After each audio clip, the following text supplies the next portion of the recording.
It's 8 o'clock at night. It's 34 degrees. It's hotter than hell, boy.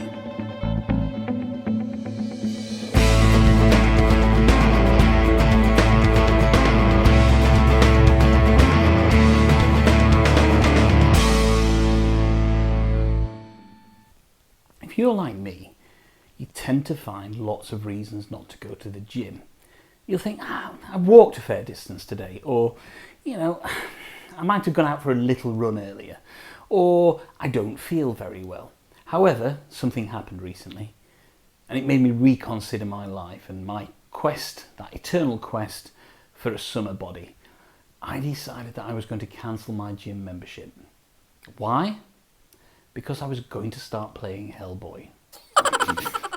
Crazy, I can hear you cry. Are you insane? And you know what? It may seem insane that a board game is going to get me fit. You'll only say that, though, if you've not held the Hellboy Collector's Edition in your hands. Because trust me, getting this thing to the table is a workout in itself. It is many, many kilos, or many, many pounds of unexpurgated, absolute, intense exercise purely to lift this thing from my gaming shelf. Let me show you. This behemoth of a box. It's bloody huge. It dwarfs almost every other box in my collection with the exception of Gloomhaven and maybe Kingdom Death Monster. But you know what? It's bloody beautiful. Now, if ever there was a reason to not go to the gym, I would heartily recommend picking up a copy of the collector's edition of Hellboy and getting it to the table every day.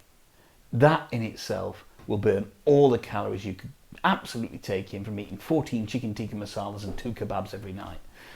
I don't eat meat. But what I'm saying is that this game is huge. It dwarfs the retail version of Hellboy, which has still got a lot of content in there, but purely for the amount of content that's in the collector's edition that really adds to the weight. This massive monster of packaging and cardboard and colour and content, you really cannot beat this for any other kind of workout. This is Hellboy by Mantic Games.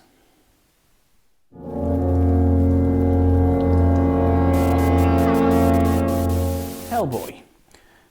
When we think about Hellboy the movie, we know it's a modern masterpiece. It's got David Harbour as Hellboy himself, and it came out to critical acclaim in cinemas earlier this... No, that's the wrong one. That movie itself was a little bit bobbins. I liked David Harbour as Hellboy, but the movie itself was a little bit bobbins. Of course, if we are talking about Hellboy the movie, we're talking about the 2 seminal originals directed by Guillermo del Toro. That's a bit of a mouthful. Guillermo del Toro, starring Ron Perlman as Big Red himself. And of course, they were spawned from the Dark Horse comics of Hellboy, which were released, as was the movie, to this massive kind of wealth of positive reviews and kind of married some modern story with some Nazi-era kind of evolution of Hellboy himself. And the big guy got to kick some Nazi butts, as well as kicking the butts of some bad guys in the modern age. So, you came to Hellboy one of 2 ways. You either from the Dark Horse comics and into the films, or into the films and back through the Dark Horse comics. We are really going to draw a line after Hellboy 2, The Golden Army, as far as the film version is concerned, because, as I said, the recent version was pants. So, Hellboy the board game is obviously more akin to the Dark Horse comics than it is to the movie itself. However, there are similarities, and if you like any version of Hellboy, you will love this. So the box really, really does kind of evoke this sense of excitement and comic book excitement that's in there. You've got this lovely dark colour and the iconic Hellboy logo, along with some pictures of Liz and Tentacles and Hellboy himself and Abe Sapien. It's a fantastic looking piece of art that's on the front of the box, and some of that is replicated in some art cards inside. As we have a look at the size of the box, you can see there's Liz Sherman, there's Hellboy himself, there's that guy, I don't know who that is, and there we have Abe Sapien. And on the back of the box, it tells you exactly what's in there and a little bit about the game itself. So it says, Hellboy the board game. Become a member of the Bureau for Paranormal Research and Defense, the BPRD. Ready to investigate occult threats that threaten our very existence. Explore gothic locations, hunt down clues, discover artifacts, fight horrific creatures, and face off against terrifying bosses ripped from the pages of the Hellboy comics. So what's in there? We have, and this is the collector's edition, we have 100+ miniatures, including Kickstarter exclusive models, 26 custom dice, 16 double-sided room tiles, over 160 cards, over 120 tokens and counters. There's a quick start guide, a rule book, there's a Conqueror Worm expansion, there's a BPRD Archives expansion, Kickstarter exclusive cards, upgraded plastic counters, and Kickstarter exclusive art prints. And there you can see there's a suggested layout on the back there. It's a wonderful looking box, and you could quite happily have this on display on your gaming shelf, maybe even in other rooms in your house, because it would certainly be a talking point. And I really do like this box a lot. Now, I wasn't a Kickstarter backer, but I did manage to get a copy online from a shop that was selling the collector's edition online, and I think I paid about £100 for it. I know you can still pick this up from various places. So that is the box itself. It is huge. What we're going to do now is going to have a look what's inside the box. Now, just to give me a little bit of strength, I'm having a pre-workout banana, just to make sure that I have the strength to lift the box again and get the box onto the table. There we go. You can just see that you could probably fit about, I don't know, 9 bananas on the front of that. That gives you an indication on just how big the box is. So let's have a look and see what's inside this monster, huge, massive box.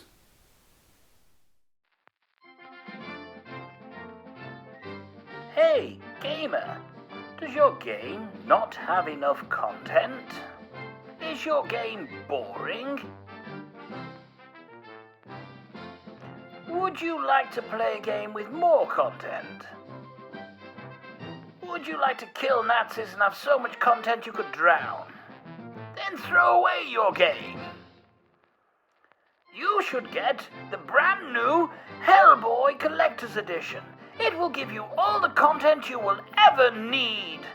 Hellboy by Mantic Games. There are games out there that give you a lot of content for your money. And then there's Hellboy, the Collector's Edition. This behemoth of a box holds so much content. Let me show you what's inside. As you can see, the box itself is very big and very heavy. And the first thing that we have is a tray. And in here you have numerous cards and the case files. I added those dice as markers, as hit markers. We then get the wealth, or some of the wealth, of board pieces. And it's a modular board system, so as you can see, there's lots and lots of pieces. There's a bit of great artwork there, which obviously replicates the front of the box. And I'm sure if you've got the time, you could colour that in yourself. There's a rule book with a quick reference guide, some more artwork, which is the coloured version of that. And what else? Let's see. We have also playing the game. Again, kind of a setup and a tutorial phase here. There we go. Read this first. Very, very useful document. And there's a little advert for another Mantic Games. Then we have a tray of miniatures. And in this tray, we have the hit dice, the various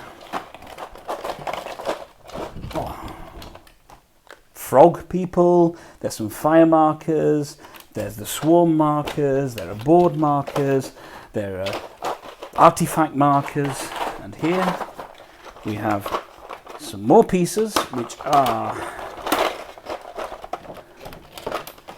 Nazis and some of the busts, if you like, or the head and shoulder busts of some of the figures in the game.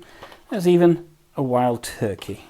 And as you can see, there's various Nazis here, and it's always good to have a game where you're killing Nazis. There we go. And what else? But of course, there are even more. There's more modular board stuff. There, oh, that's actually the player board. I'll come on to that later. Let's see, what's this? What could this be? Oh, look at this. It's some further pieces, some further minis. We have some of the standees for Hellboy, Hellboy in whatever format that is. There's young Hellboy, there is a guy with chains, there is a baddie in some kind of spider type thing. Here is my Hellboy bus, which I've painted. It's only miniature in the game I've painted so far. We have some Medusa type thing, various Abe Sapien and Liz, and then the standees for each of these as well. Oh my god. And guess what? There's even more miniatures. Here we have a werewolf, a witch, some bats, an eagle, a wolf, and a bird. And guess what? There's even more miniatures. Here we go. We have the final box, the giant worm, the beast, the tentacles, the snake thing, dragony type thing, the gorilla type thing. And what's this down here? Tucked away down at the bottom, we have even more miniatures. Can't even get this out. There we go. We have a guy in a bucket on the sea. I mean, one thing this game really isn't short of, in any way, shape or form, is the immense number of miniatures that you get with the game. And as we come to the final parts of the game, we have the various player mats themselves. So we have Hellboy, Abe Sapien, The Visitor, Johann Kraus, Kate Corrigan, Sidney Leach, Bud Waller, Horned Hellboy, Lobster Johnson, Trevor Bruttenholm, Scott Clark, Pancakes Hellboy, Roger, and Liz Sherman. So obviously a lot of these are exclusive to the collector's edition, but as you can see, it's just a massive amount of content that you get in this particularly huge box.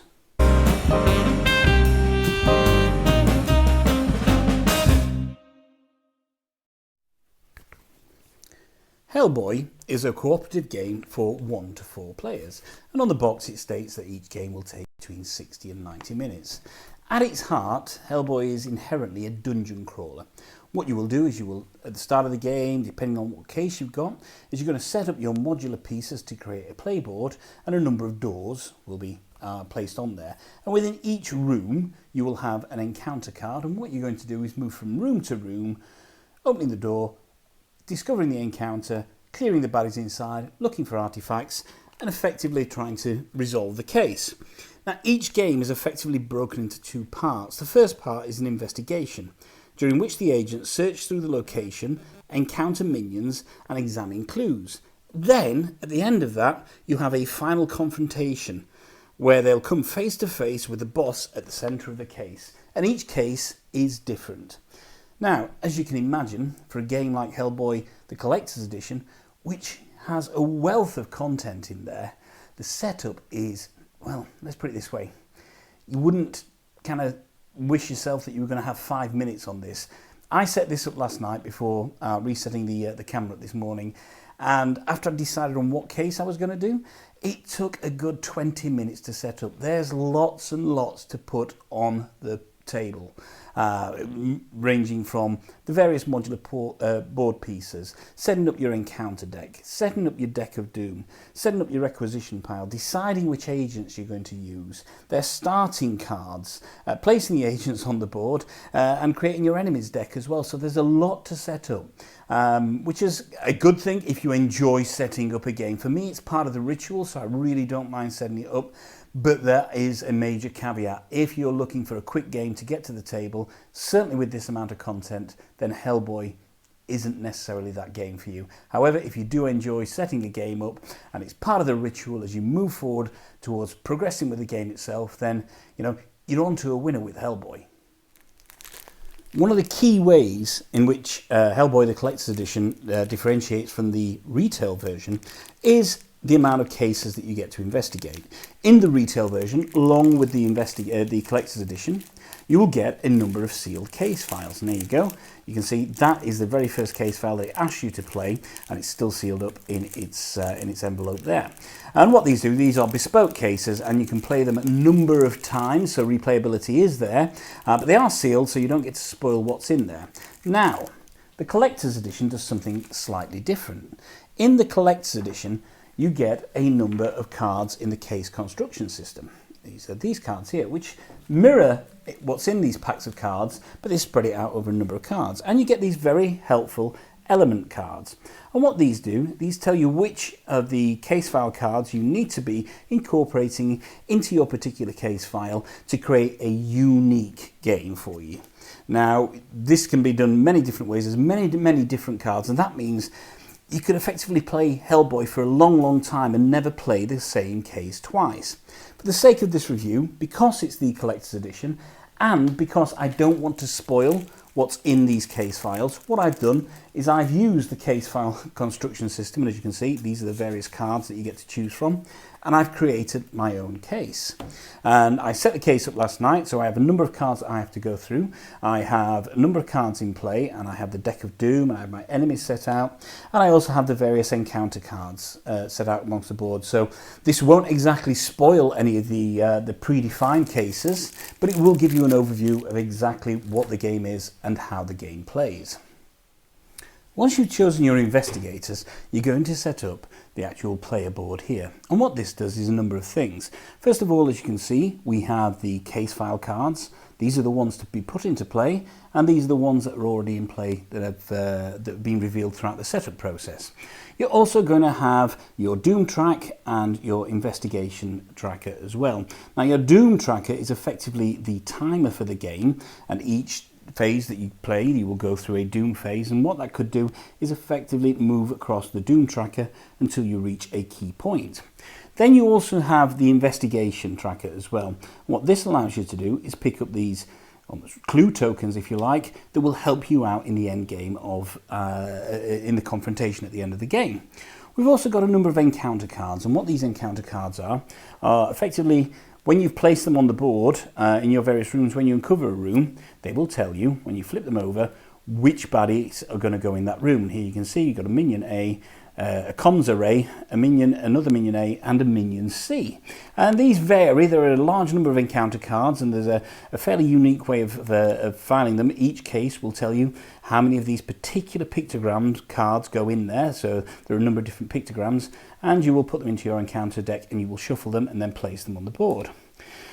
What you also have down here, because there is a large number of minis that come with the game and lots of different types of enemies you can battle against, is they've got the minion slots down here, A, B, C and D. At the beginning of the game and during the setup phase, you will, as per the setup, pick out your individual minions that go in A, B, C and D. And then when you've uncovered these encounter cards in the room, and for example, as we go back to this one, it says minion A in this particular room, then what you would do is you would pick a knife, in this case a Nazi knife fighter, and put it in that room along with the other minions that go in there as well. You also have the deck of doom on here, and what the deck of doom is effectively your timer. So each phase you go through a doom phase, and you'll turn over a doom card, and these doom cards can generally have a negative effect on the game. So here we go. On this one for beady eyes, it says you advance the impending doom track, so you would move your timer effectively forward one, and you would use target priority, which is this here, to choose an agent, then place a frog swarm in that agent's area. So that happens every phase. Your target priority, what that does is that tells you which of your heroes, your two heroes if you're playing solo, the baddies are going to target first. And this changes. If one's been targeted, then it moves to there, and then the next one will get targeted and it'll switch that way, and that's the target priority.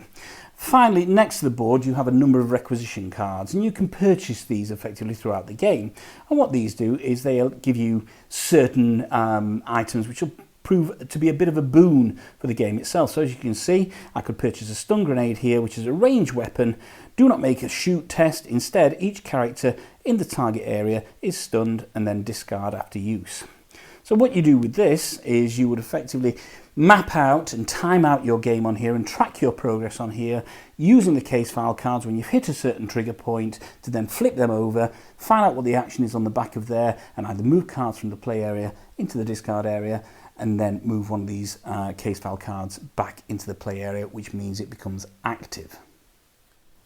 Now, as with all games of this type, they follow a fairly rigid structure throughout the game. There are a number of phases which push the game forward for you. These will always generally start with the enemy phase, unless you're in the first round and there are no enemies on the board, and you then move straight to the agent phase. So let's assume that there are enemies on the board here, and we're starting at the enemy phase. So the enemy phase allows these bad guys to move and maybe move into an area where your agents are, and the amount that they can move is denoted by the move number on each card. Once they're either in the same room, they can perform a melee attack, or if they have a ranged weapon and they're adjacent to or enough rooms away, then what they can do is perform a ranged attack on your agents. Then we have the agent moves, or the agent phase, and the amount of moves you can take is dictated by the number of these action cubes that you have. Each one or two or three of these denote how many actions you can take. Some cost 1 action, some cost 2 actions. So in your agent phase, there are a number of basic actions you can move, so you can move up to 2 areas, including diagonally. You can fight. If you're in the same room as a bad guy, then you can perform a melee attack, or maybe if you have a ranged weapon, you can perform a shoot action. You can also examine any clues in this area, and this will allow you to then move along on the investigation tracker and pick up these very, very, very handy clue tokens, which helps you out against the big bad at the end. You can also interact with items in your area, and you can clear a frog swarm or an inferno in your area, and that's really, really key, because if you don't clear them, obviously fire can spread and it can hurt you. And these frog swarms, if they multiply and you get 2 frog swarms, then what happens is that will move your doom tracker on 1. There are a couple of free actions as well that you can perform. You can explore an adjacent room, so that means you can remove the door and reveal the enemies that are in there, and that doesn't cost any action cubes. Or you can trade, so maybe you trade one of your requisition cards with one of your fellow agents. Then we move on to an optional phase, and that phase is the rest phase. This is taking time. Now this is optional, but during this phase you can pick a rest action. You can investigate, which is discarding a clue token on the board and advancing the information gathered tracker twice. Or you can recuperate. You can roll a couple of red dice and find out how many hit points you can heal there. Or you can secure a room. You can remove all frog swarms and infernos from any one room. And at this stage as well, what happens is you also reset the target priority as well, and then you advance the impending doom tracker. So that is the cost of actually carrying out the rest action, is that you're going to advance the impending doom tracker. After you've taken the rest phase, or after the rest phase is completed, you then move on to the doom phase. And this is where this deck of doom comes into play. Now, these actions on the deck of doom are generally a negative action. So what happens is you will turn this over and then you will follow the instructions on there. So the first thing on BDIs that it tells me to do is advance the impending doom track. So you'd move that forward by 1, and again, that's your timer. And then you would use target priority to choose an agent and then place a frog swarm in that agent's area. So as you can see, my red player here, which is Hellboy, has target priority. That means I would take one of these frog swarms and put that frog swarm in his area. And the deck of doom happens each round, and not every action advances the doom tracker, but when that advances, you can feel the time pressure coming on you. What you then move into is the end phase, and here's where you refresh your action cubes. So any action cubes that you've used, you would then put back onto your board. You resolve infernos. This is the effect that the infernos have within the room. They can cause damage, they can spread, and you also resolve the frog swarms as well. So if you have 2 frog swarms in any area at the same time, then that will also advance the impending doom tracker. And there are other effects that can be resolved here. So as you can see, after you've completed these phases, you would then go back to the enemy phase and start all over again. And that's how the game progresses throughout the span. It follows a fairly straightforward set of rules. For example, Hellboy wants to explore this room. It's a free action because he's adjacent to an unexplored room. He would remove the door and he would flip the card, and this card dictates what's going to be in that room. And as you can see, there are 4 items. If there are 4 points in the room, you would start next to the door and work round clockwise. If there are 2 parts to the room, then you'd put 2 in this and 2 in this. So the first thing that would go in would be a clue token. So here we go, this is a clue token, and this will help you gain clues which you can use towards the end battle. It also says there's a minion A, and a minion A for me on this game is a Nazi knife fighter. Then you would move to the next room and you would put in minion B, and that's a Nazi rifleman. And it also says there is scenery 1, so you would get a 1-point scenery card and put that in there as well. And that is effectively you populating the room. What it also says at the bottom, you have to look out for this, is when an agent successfully examines the clue in this room, they heal 2 damage. So Hellboy, he's used his free action, he would move into, so he's opened that room, he knows what's in there. So one of the things he can do is, first of all, he could spend an action point to move into that room. The next thing he could do is spend an action point to fight, and if he's defeated that, he could then also spend an action point to unearth that clue as well. And then your next player would go, although you can go in any order, so there's no set order here, so you could mix and match your moves, and maybe he would move into that room if that baddie's gone, and he could move there as well, that's an action point, and then maybe he wants to fight that baddie, and there we go, and then he's still got an action left which he can do many things with. So as you can see, it's a fairly straightforward move in the investigator phase. Whether you're fighting a bad guy, or whether you're taking a test to investigate, or whether you're looking to test your own resilience against an enemy attack, you're going to have to use one of your 4 basic skills. And each agent has different strengths on these skills, with red being the highest of the basic, orange being the next down, and yellow being the weakest. And what you would do is you would roll 3 dice plus an encounter die when you're doing any of these tests to determine the outcome. Red has more hit faces on there, orange has slightly less hit faces, and yellow, to tell you the truth, is mainly blank. So the chances are if you're doing a yellow test, you're going to miss. And what you would do, say I was going to tackle this guy with a melee hit. I would roll 3 dice, here we go, I've got 3 red dice, and the blue dice itself. And there we go, I get 3, 4, 5 against a Nazi rifleman.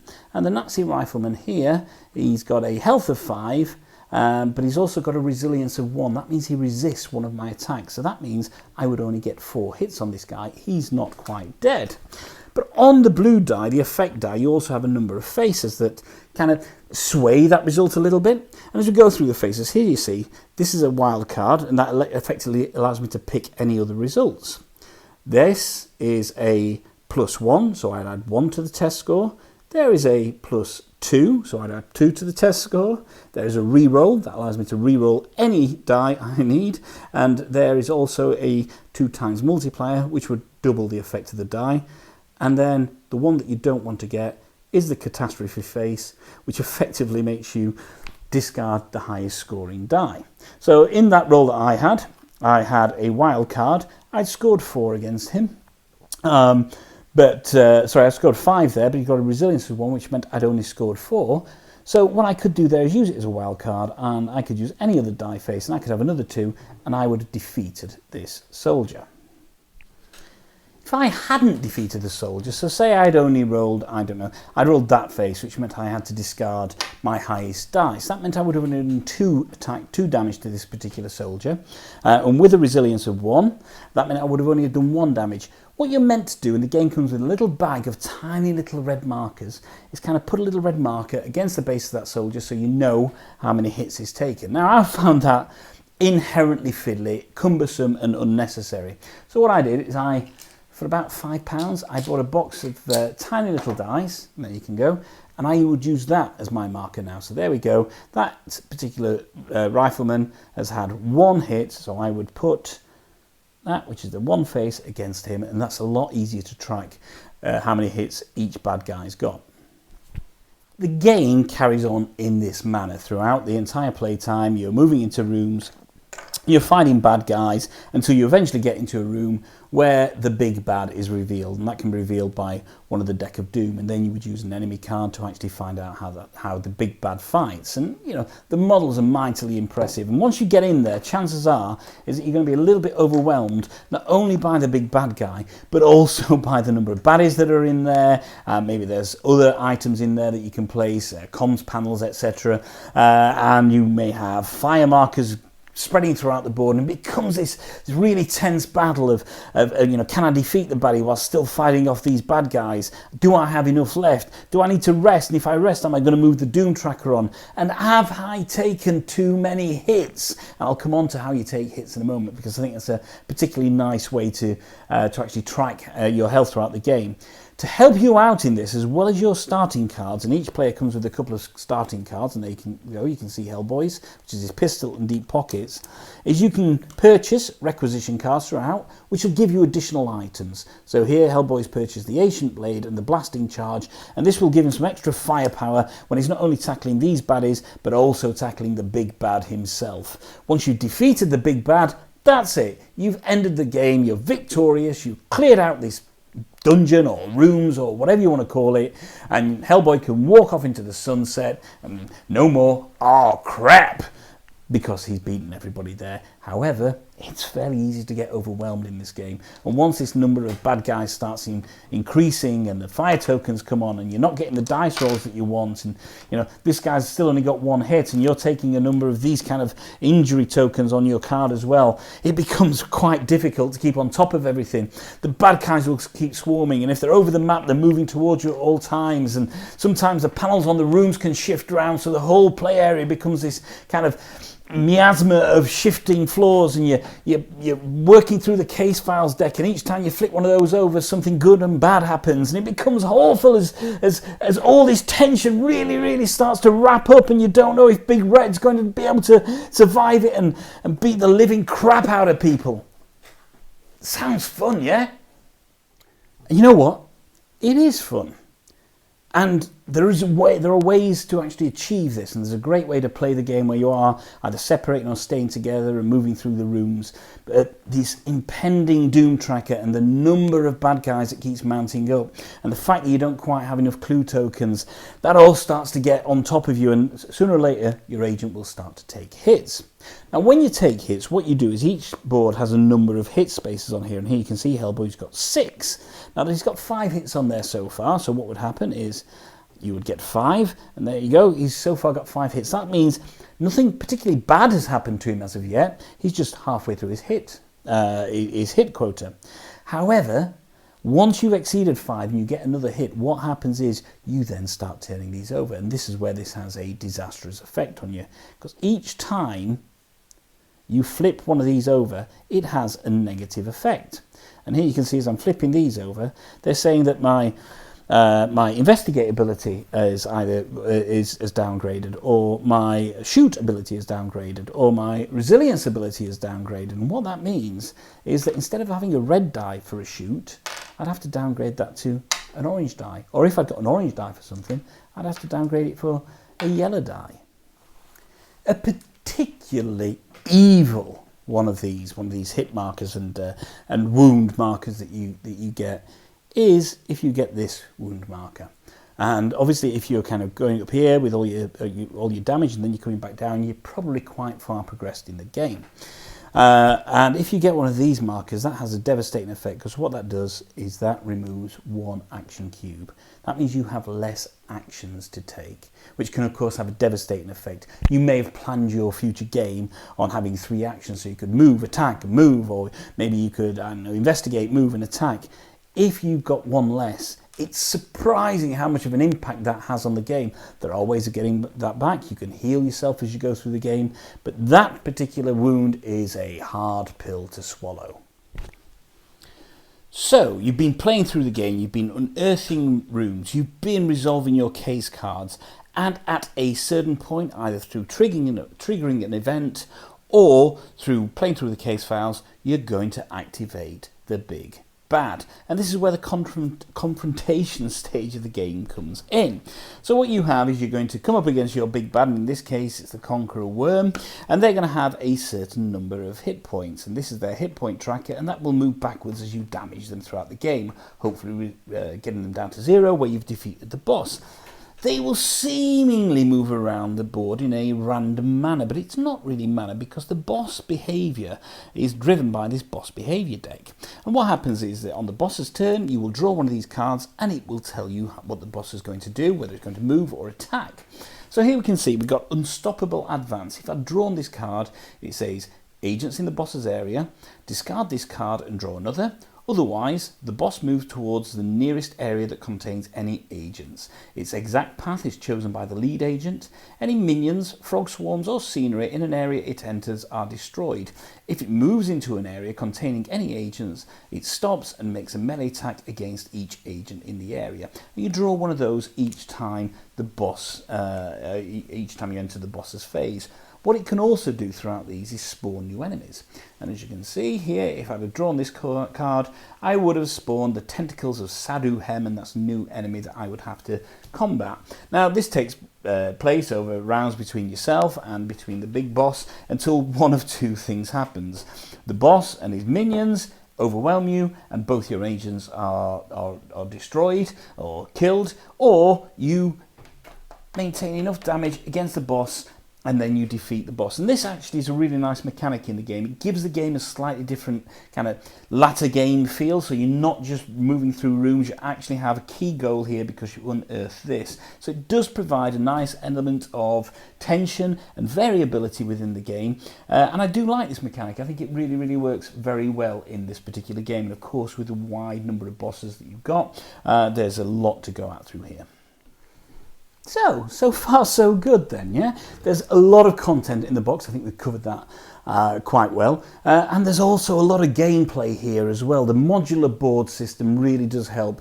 And certainly in the Collector's Edition, the case file construction system means that you will play a unique game many, many different times. You can choose to play through the case files, and if you don't defeat them, then you can choose to play them again. The miniatures are all fantastic. You know, they are dripping in the theme of the game itself.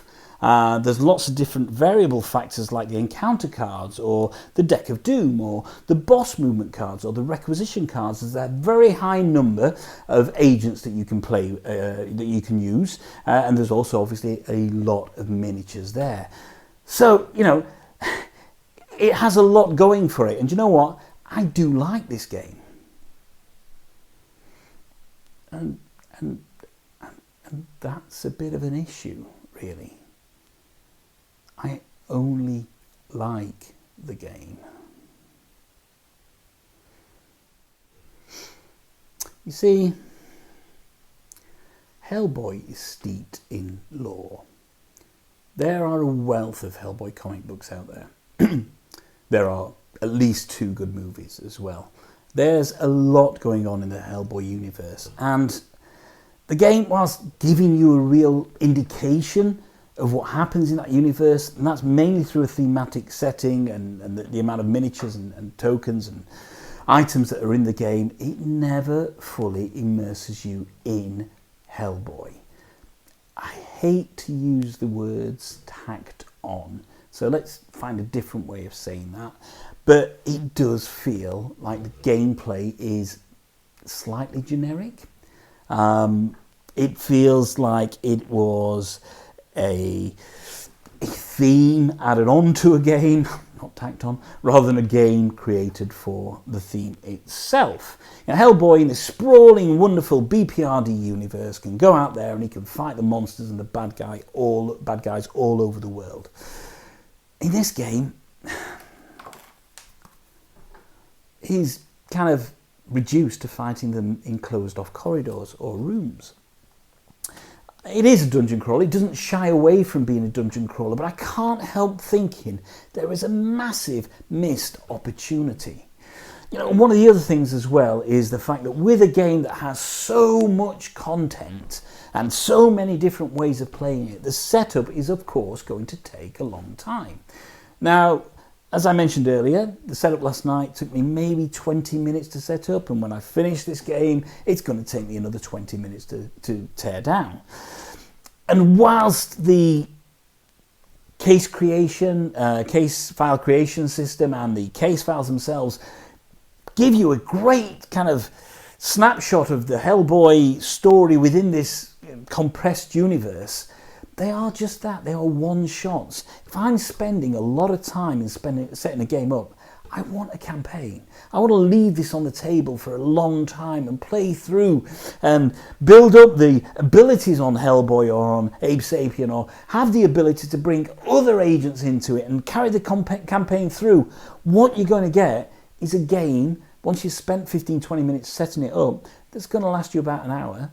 Then you're going to tear it back down again. Because as good as it feels to play sometimes, and as good as it feels to be Big Red moving into a room and, you know, kicking ass and taking names, it doesn't progress any further than that. You either get, you know, progressively weaker as the wounds go along, or you beat the big bad and that's it. That's the game over. And it's a real shame. I think it's a little bit of a missed opportunity, because looking at what you get in this box and looking at how the game plays, there is so much to do here. I just feel that they could have done so much more with it. That's not to say it's a bad game. If you are looking for a one-shot game where you can, you know, be an iconic figure and you can move around the board battling the big bads and battling the Nazis or the werewolves or whatever you pull out of there, if you're looking for that one-shot game with a lot of variability, then it's a pretty good game. I do like it as a dungeon crawler. It works. But moving through rooms, clearing out variable bad guys is done a little bit better in, you might have heard of this game, it's a small release, Gloomhaven. Now, I'm not comparing Hellboy in any way to Gloomhaven. It doesn't have the scope, the grandeur. It doesn't have the kind of aspiration to be Gloomhaven. But what it does have is a tremendous amount of legacy in the Hellboy universe that Gloomhaven didn't have, and unfortunately, it doesn't capitalise on that. I do like it. I will play it throughout the year. Maybe 4 or 5 times a year I'll get Hellboy to the table and I think, yeah, I fancy another kind of hour and a half, couple of hours of sitting down and kicking some Nazi butt, or kind of pulling the wings off bats, or, you know, defanging werewolves. And I do like it. And it does offer a different experience every time. It just doesn't grab me. It doesn't quite excite me, because it lacks that intrinsic link between the game that it is and the universe that it's representing. And for that, I can't really recommend it for everybody. Now, there are some people out there where this will be a perfect game for them. And you know what? More power to your elbow, because it's not a bad choice. And there are other people that will play this a couple of times and think they've more or less seen everything that the game has got to offer. And I agree with that also. For me, it's a great game to have in my collection. I am glad I went for the collector's edition. I think there is so much content here. It's so much of a joy to put on the table that, you know, it's not a bad investment, and it's not a bad game. It's a good game. It's not a great game, and as an experience, as an overarching experience, it could have done so much more.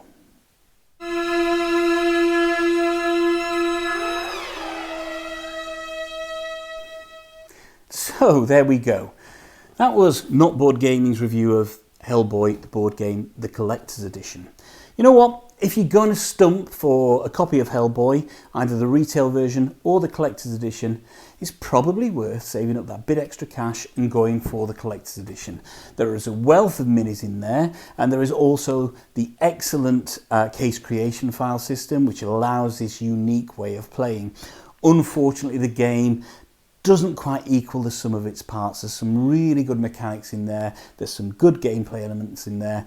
I would have loved, absolutely loved, to see a campaign or maybe even a sandbox style game for Hellboy that really plumbed the depths of the Hellboy lore and universe and not just use characters from it. So this has been Mark at Not Board Gaming. Thank you very much again for tuning in to our YouTube channel and watching this review. I know it was a long review, but you know what? It's a big box. It deserved a long review. If you'd like to keep up to date with the latest happenings and the latest reviews and unboxings and playthroughs, then please like and subscribe, and don't forget to share this video also. You can also follow us on Facebook. That's Not Board Gaming. That's B-O-R-E-D, always B-O-R-E-D. And you can also check out our other videos that are available, and the content will be growing on a continuous basis. So once again, thank you very, very much for watching this video. Please like and subscribe. Please share this video. And remember, if you can't find anybody else to play with, it's okay to play with yourself.